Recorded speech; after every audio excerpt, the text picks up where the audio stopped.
No other relationship is more important than your marriage.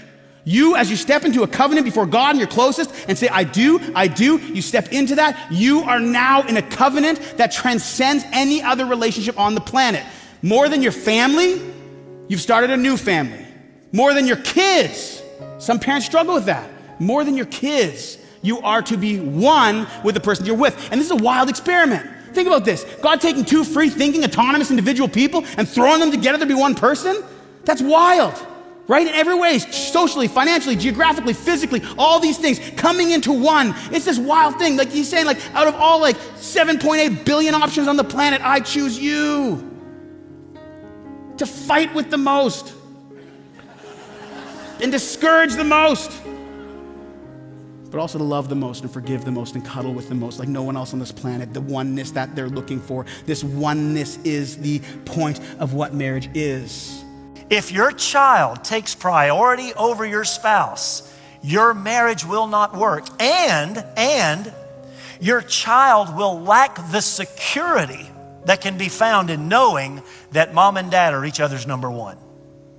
So, one of the challenges to this part of this law called about priority is children. Here's my answer. Your wife comes first. Protect your marital relationship. It's the single most important relationship in your family. It's okay if the rest of the family doesn't have a trip with you as often as you would like. It's infinitely more important that you and your wife get along than anything else in family life. I'm adamant about that. On my radio show for decades, I have told couples, get away with one another as often as you can. It's very nice to take trips with the kids, but the kids grow up and leave the house, and it's nice if they have those memories. On the other hand, it's even nicer if mom and dad got along well.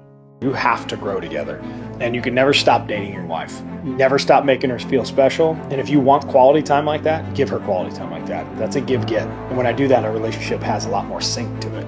It's really easy to say, well, I'm busy, or I have kids, or I have work obligations, is to put your marriage at the back of the bus.